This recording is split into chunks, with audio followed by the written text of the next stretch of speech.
இப்போ இருக்கிற காலகட்டங்களில் இந்த ஹேர் ஃபாலுக்கான ரீசன் என்னவா இருக்குது? இதுக்கு அஸ்ட்ராலஜிக்கலாக எதுவும் சம்மந்தம் இருக்காது? ஹேர் க்ரோத் அப்படின்றது வந்து பார்த்தோம்னா எனக்கு வந்து முடி சீக்கிரமாக வளர மாட்டேங்குது, ஒரு சில ஏரியாஸில் வளர மாட்டேங்குது அப்படின்ற மாதிரி இருந்ததுன்னா அதுக்காக வளர்றதுக்குன்னு. ஒரு சில பேருக்கு எப்போ பார்த்தாலும் முடி கொட்டிக்கிட்டே இருக்குது, என்னதான் வளர்ந்தாலும் முடி நிறைய கொட்டிக்கிட்டே இருக்குது அப்படின்னுவாங்க. இது ஒன்று வந்து ஜாப்பனீஸ் டெக்னிக்.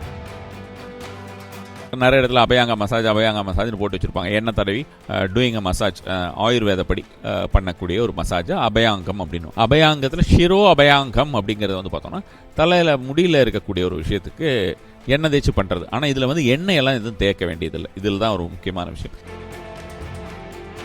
என்னெல்லாம் சரியாகும் அப்படின்னு பார்த்தோம்னா அவங்களுக்கு ஸ்ட்ரெஸ் ரிலேட்டட் இஷ்யூஸ் இருந்ததுன்னா சரியாகும். கட் ரிலேட்டட் இஷ்யூஸ் வந்ததுனாலுமே ஹேர் ஃபால் ப்ராப்ளம் இருக்குன்றாங்க. கட் ரிலேட்டட் ப்ராப்ளமுமே ஜோதிடப்படியும் சரி உடல் ரீதியாகவும் உங்களுக்கு ஸ்ட்ரெஸ்னால வரக்கூடியதாக இருக்கும்.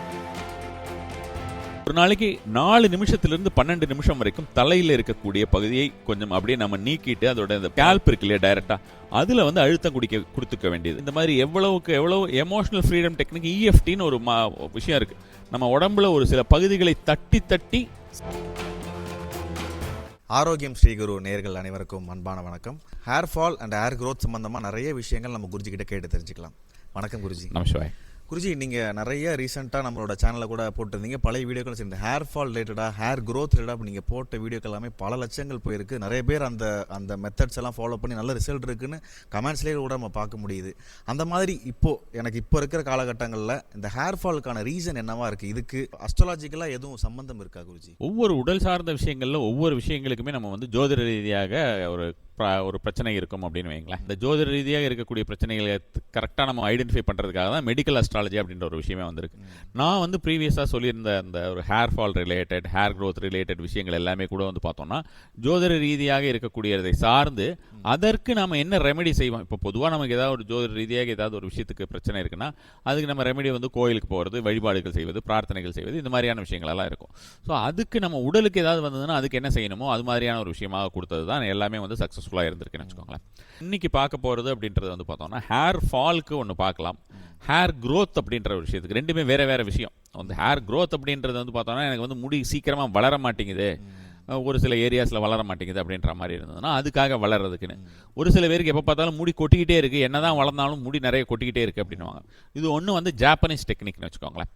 பட் இது வந்து ஜாப்பனீஸ் டெக்னிக்னு எதுக்காக சொல்கிறேன்னா நிறைய பேருக்கு புதிதாக ஏதாவது ஒரு விஷயம் சொல்லும்பொழுது அது வந்து ஒரு ஆச்சரியத்தை கொடுக்கக்கூடியதாகவும் அது வந்து கண்டிப்பாக வந்து ஒர்க் ஆகும் அப்படின்னு. அதுக்கு வந்து என்னென்ன சொல்கிறாங்கன்னா ஜாப்பனீஸ் ஸ்டாண்டர்டைஸ் ஸ்கேல்ப் மசாஜ் அப்படின்னு சொல்கிறாங்க.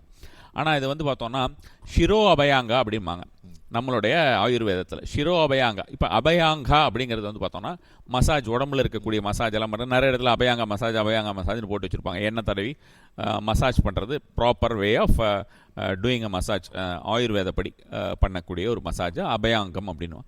அபயாங்கத்தில் ஷிரோ அபயாங்கம் அப்படிங்கிறது வந்து பார்த்தோம்னா தலையில் முடியில் இருக்கக்கூடிய ஒரு விஷயத்துக்கு எண்ணெய் தேய்ச்சி பண்ணுறது. ஆனால் இதில் வந்து எண்ணெய் எல்லாம் எதுவும் தேய்க்க வேண்டியதில்லை. இதில் தான் ஒரு முக்கியமான விஷயம்.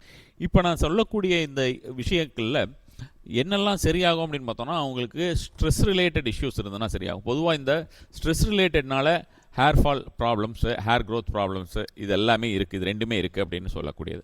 அதே போலவே வந்து பார்த்தோம்னா கட் ரிலேட்டட் இஷ்யூஸ் வந்ததுனாலுமே இந்த ஹேர் ஃபால் ப்ராப்ளம் இருக்குன்றாங்க. இதில் என்னென்னா உங்களுக்கு கட் ரிலேட்டட் ப்ராப்ளமுமே ஜோதிடப்படியும் சரி உடல் ரீதியாகவும் உங்களுக்கு இந்த ஸ்ட்ரெஸ்னால் வரக்கூடியதாக இருக்கும். கட் ரிலேட்டட் ப்ராப்ளமே இருக்கும். உங்களுக்கு ஜென்ரலாக சொல்கிறேன், ஒரு சாதாரண ஒரு எக்ஸாம்பிளாக நமக்கு ஏதாவது ஒரு விஷயம் வந்ததுன்னு வச்சுக்கோங்களேன், நமக்கு கேட்கக்கூடாது ஏதாவது ஒரு விஷயம் கேட்குறோம் அல்லது ஏதாவது ஒரு பயம் வருகிறதுனா வயிற்று கலக்கிடுச்சு அப்படின்றோம் பார்த்தீங்களா. இதெல்லாம் ஜென்ரலாக மனிதர்கள் சாதாரணமாக சொல்லக்கூடிய ஒரு விஷயம். அப்போது cut related issue is very much connected. அதனால் இப்போ நம்ம செய்யக்கூடிய இந்த ஒரு விஷயம் வந்து ஒன்று முடி வளருது, அது தவிர நிறைய பாசிட்டிவ் சைடு எஃபெக்ட்ஸ் இருக்குது. உங்களுக்கு ஸ்ட்ரெஸ் போகும், தேவையில்லாத டிப்ரெஷன்ஸு, சர்க்குலேஷன் ஜாஸ்தி ஆகக்கூடிய ஒரு விஷயமா இருக்கும். இது எல்லாமே பண்ணக்கூடியதாக இருக்கும்னு வச்சுக்கோங்க. அடுத்ததாக வந்து இதனால் நடக்கக்கூடிய ஒரு ஆய்வு அப்படின்ற ஒரு விஷயத்தை பார்த்துடலாம். ஆய்வு படி பார்த்தோம்னா ஷிரோ அபயாங்காவுக்கு நமக்கு ஆயில் தேவைப்படும். ஆயிலுங்கிறது மெயினாக. பட் இதுக்கு வந்து ஆயிலே தேவையில்லை, நம்ம வீட்டில் எல்லாருமே இருக்கிறவங்க செஞ்சுக்கலாம். கொஞ்சம் காலங்கள் செய்யணும். இதை வந்து நம்ம வந்து யாராவது ஒருத்தங்க உடம்பு முடியாதவங்களுக்கு யாராவது ஒருத்தங்க செஞ்சு விடலாம். அது ஸ்ட்ரெஸ் ரிலேட்டட் இருந்ததுனால நம்ம சரியாகும்னு சொல்கிற காரணத்தால் இது செஞ்சுக்க முடியும். செல்ஃபாக செய்கிறது ரொம்ப பெஸ்ட்டு. இதுக்கு வந்து உண்டான ஒரு எந்த அளவுக்கு எவ்வளோ பேருக்கு இது பலன் கொடுத்துருக்கு அப்படிங்கிற ஒரு விஷயத்தை பார்த்துட்டு பண்ணிடலாம்.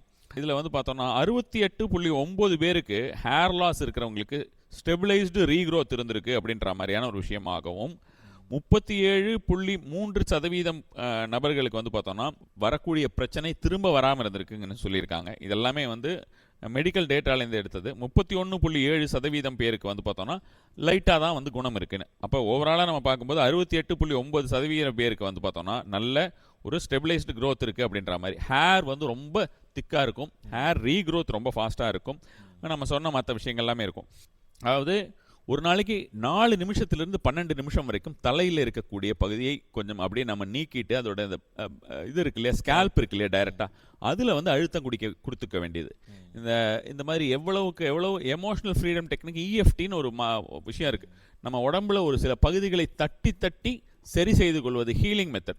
அந்த மாதிரியான ஒரு ஹீலிங் மெத்தடும் இதில் சார்ந்த ஒரு விஷயம் தான். இந்த ஒரு ஹீலிங் மெத்தட்ஸுமே நான் நம்மளுடைய அன்பர்களுக்கு நிறைய தடவை சொல்லியிருக்கேன். ஸோ இந்த மாதிரி ஒவ்வொரு இடத்தையுமே வந்து இப்படி ஸ்கேல்பில் வந்து இப்படி பண்ணுறது. இதில் இந்த மாதிரியான ஒரு மோஷனில் சர்க்குலர் மோஷன் அப்படின்ற மாதிரியான சர்க்குலராக இப்படி பண்ணுறது. நமக்கு எப்படி ஒரே சேம் டைப்பாக இல்லாமல் சர்க்குலர் டைப்பாக பண்ணுறது, இப்படி காம்பிங் பண்ணுற மாதிரியான ஒரு விஷயமாக பண்ணுறது. இது மாதிரி எல்லாம் ஒவ்வொன்று ஓவரால் ஏரியாஸில். ஸோ டோட்டலாக நம்ம வந்து இந்த 4 மினிட்ஸுங்கிறது மினிமம். நம்ம ஒரு 10 to 15 மினிட்ஸ் வரைக்கும் பண்ணோன்னா டெய்லியே நம்ம அது பண்ணும்பொழுது நமக்கு நல்ல ஒரு இருக்கும். டெய்லி பண்ண முடியாத இருக்கக்கூடிய ஒரு சில பேரெல்லாம் வந்து பார்த்தோன்னா வீக்லி ஒரு 4 தடவையாவது பண்ணணும். இது கொஞ்சம் கன்சிஸ்டண்ட்டாக பண்ணணும். ஏன்னா இதில் வரக்கூடியது வந்து பார்த்தோன்னா இப்போ நம்ம நிறைய ப்ராடக்ட்ஸ் எல்லாம் நிறைய இப்போ இந்த ஹேர் க்ரோத்துக்கு அது இதுன்னெலாம் சொல்கிறாங்க. கொஞ்சம் நாளைக்கு வளரும், அதுக்கப்புறம் வளராது அப்படின்ற மாதிரியான விஷயங்களாகலாம். இதெல்லாம் எனர்ஜி மெடிசன்ஸு. இப்போ நம்ம சொல்கிறதெல்லாம் எனர்ஜி ஹீலிங் டெக்னிக்ஸு. இது மாதிரி இருக்கிறதெல்லாம் நீண்ட காலங்களுக்கு பிரச்சனை இல்லாமல் இருக்கும். ஓவராலாக ரூட் காஸ் ப்ராப்ளத்தை சரி பண்ணிடும். ஸோ இப்போ அந்த ரூட் காஸ் ப்ராப்ளத்தை சரி பண்ணுது அப்படின்னும்பொழுது இது நமக்கு கொஞ்சம் லாங்காக டைம் எடுக்கும். நம்ம வந்து ஃபுல்லாக ஆகிறதுக்கு, நமக்கு ஃபுல் க்ரோத், நமக்கு பெருசாக க்ரோத் இருக்கணும் அப்படின்ற மாதிரியான விஷயமா அதை கண் கூட அவங்க பார்க்குறதுக்கு 2 months ஆகலாம், 3 months ஆகலாம். நம்ம ஒரு ஆயில் வாங்கி தேய்ச்சாலே அந்த டைம் ஆகிடும். அவங்களே அது மாதிரி தான் கிளைம் பண்ணுறாங்க. ஆனால் அந்த 3 monthsல அந்த மாதிரி வருதுங்கிறது ஃப்யூச்சரில் எதுவும் அவங்களுக்கு வேறு எதுவும் ப்ராப்ளம் வராமல் அது ரெகுலராக அந்த ஒரு க்ரோத் இருக்கும் அப்படின்ற மாதிரியான ஒரு விஷயம். இது வந்து ஹேர் க்ரோத்துக்கு வந்து ரொம்ப ரொம்ப அற்புதமாக பலனளிக்கக்கூடியதாக இருக்கும். ஹேர் ஃபால் அப்படின்ற மாதிரியான ஒரு விஷயமே வந்து பார்த்திங்கன்னா இது வந்து நம்ம எதுக்காக அந்த ஜாப்பனீஸ் டெக்னிக் அப்படின்னு சொல்கிறோன்னா, இதெல்லாமே நம்மளுடைய இந்தியாவில் இருக்கக்கூடிய எல்லா பழைய விஷயங்களையும் தான் இப்போ வந்து வெவ்வேறு நாடுகளில் ஒவ்வொன்றும் வெவ்வேறு பெயர்களில் வந்திருக்குன்னு. இப்போ இருக்கக்கூடியதுமே வந்து பார்த்தோன்னா மைக்ரோ நீட்லிங் அப்படின்றாங்க, டெர்மா ரோலிங்கிறாங்க. இதுக்கு முன்னால் இதில் ஒரு விஷயம் சொல்ல விரும்புகிறேன். இப்போது இந்த ஸ்கேல்ப் மசாஜ் அப்படின்னு போட்டிருக்கல, அமேசான் மாதிரியான ஆன்லைனில் எல்லாம் எடுத்து பார்த்தோன்னா ஸ்கேல்ப் மசாஜர்னே இருக்குது. சின்னதாக ஒரு காம் மாதிரி இருக்குது. அதை எடுத்து அப்படியே வந்து நம்ம பண்ணிவிட்டு அப்படியே சுற்றிக்கிட்டு இருந்தால் போகிறோம். வெறும் கையால் பண்ணுறதுக்கு யாருக்காவது கொஞ்சம் சிரமம் இருந்தால். இப்போ நான் சொல்லக்கூடிய அடுத்த விஷயமே மைக்ரோ நீட்லிங் அப்படின்னு டெர்மா ரோலிங் அப்படின்றாங்க. அந்த டெர்மா ரோலிங்க்குமே வந்து ஒரு எக்யூப்மெண்ட் மாதிரி இருக்குது. தட் இஸ் காம் மாதிரியே இருக்குது. அதில் சின்னதாக ஏதோ ஆயில் மாதிரி எக்ஸ்ட்ரா ஏதோ கொடுக்குறாங்க. தேவையில்லை, மேண்டேட்ரி கிடையாது. அப்படி இல்லைன்னா உங்களுக்கு அதை நம்ம வந்து ரோல் பண்ணும்போது மைக்ரோ நீட்லிங், இப்போ PRP மெத்தட்ஸ் எல்லாம் நிறைய வந்துடுது. ஸோ அது மாதிரி உங்களுக்கு வந்து இந்த நீட்லிங் பண்ணுற மாதிரி இருக்கும். நமக்கு உள்ள ரத்தங்கத்தெல்லாம் எதுவும் வந்துடாது. ஜென்ரலாக இருந்தால் இட் இஸ் சேஃப் ஒன்லி. அது வந்து ரெகுலராக பண்ணிக்கிட்டே இருக்கும்பொழுது என்ன ஆகும்னா உங்களுக்கு சர்க்குலேஷன் ரொம்ப ஜாஸ்தியாகும். இந்த ஏர் ஃபால் அப்படின்றது வந்து கண்டிப்பான முறையிலே கம்மியாகிறதுன்னு இல்லை, ஏர் ஃபால்ங்கிறது நின்றுடுச்சு அப்படின்ற மாதிரியான ஒரு டெர்மா ரோலர் வந்து பார்த்தோன்னா 0.5லேருந்து 1.5 mm வரைக்கும் இருக்கிறது எடுத்துக்கலாம். இவங்களோட இதுக்குண்டான ஒரு ஹேர் லாஸ் வந்து டோட்டலாக ஹேர் லாஸ், ஹேர் தின்னிங் இருக்கும் பார்த்தீங்களா, ரொம்ப லேஸாக இருக்குது. பெண்கள்லாம் சொல்லுவாங்க விழுந்துகிட்டே இருக்குது, போகிற இடம் வரப்போகிற இடம்லாம் உதுந்துகிட்டே இருக்குது அப்படின்வாங்க. ஸோ அந்த மாதிரியான ஒரு விஷயத்திற்கு இல்லாமல் டோட்டலாக அந்த அப்சர்ப்ஷன் வந்து ரொம்ப ரொம்ப அதிகமாக இருக்கும் அப்படின்னு. இதுவுமே சைனாவில் வந்து ரொம்ப ரொம்ப ஃபெமிலியராக இப்போ பண்ணிகிட்டு இருக்கிறதா சொல்கிறாங்க. ஃபீமேல்ஸில் நிறைய பேர்கிட்ட வந்து இந்த ஒரு விஷயத்தை test பண்ணினதாகவும் more then 45% of the பீப்புளுக்கு வந்து பார்த்தோன்னா இமீடியட்டாக அதுக்கு ரிசல்ட்ஸ் கிடச்சிருக்கு அப்படின்னு மெடிக்கல் ரிலேட்டடாக இருக்கக்கூடிய அந்த ஆர்டிகல்ஸ் எல்லாமே தெரிவிக்கிறதுன்னு வச்சுக்கோங்களேன். இதில் வந்து நமக்கு 1.1லேருந்து உங்களுக்கு 1.5 mmல இருக்கக்கூடிய விஷயத்தை கூட நம்ம வந்து மைக்ரோ நீட்லிங் கூட யூஸ் பண்ணலாம். ஓவராலாக நமக்கு எந்தெந்த இடத்துல தேவையோ, ஏதாவது ஒரு இடத்துல பார்த்திங்கன்னா பர்டிகுலர் இந்த இடத்துல மட்டும் கொட்டுது அப்படின்ற மாதிரியான விஷயமெல்லாம் சொல்லுவாங்க. ஒரு பர்டிகுலர் இடத்துல கொட்டுது, இல்லை பர்டிகுலர் இடத்துல தின்னாக இருக்குது அப்படின்வாங்க. அந்த மாதிரியான இடத்துல மட்டும் ஓவராலாக தலை ஃபுல்லாக பண்ணாமல் அந்த இடத்துல மட்டும் நம்ம வந்து கான்சென்ட்ரேட் பண்ணுறது எல்லாமே கூட ரொம்ப ரொம்ப நல்ல ஒரு வலி ஏற்படுத்துமா குருஜி? நமக்கு வலி வந்து ஜென்ரல் நமக்கு வந்து அக்கு பஞ்சர்லாம் சொல்கிறோமா நீட்லிங் சொல்லிட்டு. ஸோ அந்த மாதிரி ஒரு லைட்டாக ஒரு ப்ரிக்கிங் சென்சேஷன் இருக்குமே தவிர வலிங்கிறதோ ரத்தம் அப்படின்ற மாதிரியான விஷயமோ எல்லாம் இருக்காது. அதே டைமில் வந்து அது அவங்க கூட அந்த ப்ராடக்ட்லாம் கொடுக்கும்போதே அவங்க வந்து ஹேண்டில் வித் கேர் அப்படின்னு தான் சொல்கிறாங்க. அதாவது மைக்ரோ நீட்லிங்க்கு கண்டிப்பாக நம்மளால் வந்து நம்மளோட கையை யூஸ் பண்ணோன்னா அந்தளவுக்கு அந்த நீட்லிங் எஃபெக்ட் நம்மளால் கொடுத்துட முடியாது.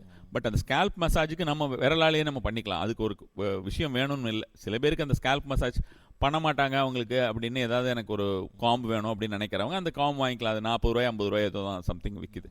அது வாங்கி அவங்க பண்ணிக்கிட்டு இருக்கலாம். இந்த நீட்லிங் வந்து நம்ம வந்து நீட்லிங் எஃபெக்ட் வரணும் அப்படின்ற மாதிரி இருந்ததுன்னா நம்ம அப்படி பண்ணும்போது தான் உங்களுக்கு இந்த ஹேர் தின்னிங் விஷயம் எல்லாமே போகும். அதே மாதிரி உங்களுக்கு அந்த ஹேர் லாஸ் அப்படின்றது இருக்கிறத வந்து டோட்டலாகவே ஸ்டாப் பண்ணும். இதுவுமே வந்து எடுத்துக்கணும் குருஜி.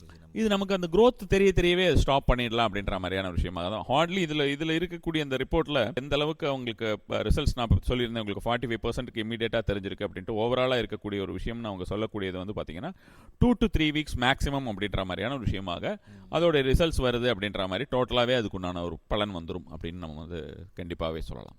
நிச்சயமா குருஜி. நிறைய பேருக்கு ஸ்ட்ரெஸ்ஸுனால தான் முடி கொட்டும். நிறைய பேருக்கு முடி கொட்டுறதே ஒரு ஸ்ட்ரெஸ்ஸாக இருக்கிற நிலைமையில தான் இன்னைக்கு இருக்கிற காலகட்டத்தில் இருக்காங்க. நிச்சயமா இந்த வீடியோ பார்க்கறது மூலியமா நிறைய பேருக்கு இந்த ஹேர்ஃபாலுக்கான ஒரு சொல்யூஷன் கிடைச்சிருக்கும் நான் நம்புறேன். தொடர்ந்து நீங்க இது மாதிரியான வீடியோ நம்ம ஆரோக்கியம் ஸ்ரீ குரு சேனல் நேயர்களுக்கு கொடுக்கணும்னு நான் கேட்டுக்கிறேன் குருஜி. கண்டிப்பாக. நமஸ்காரம்.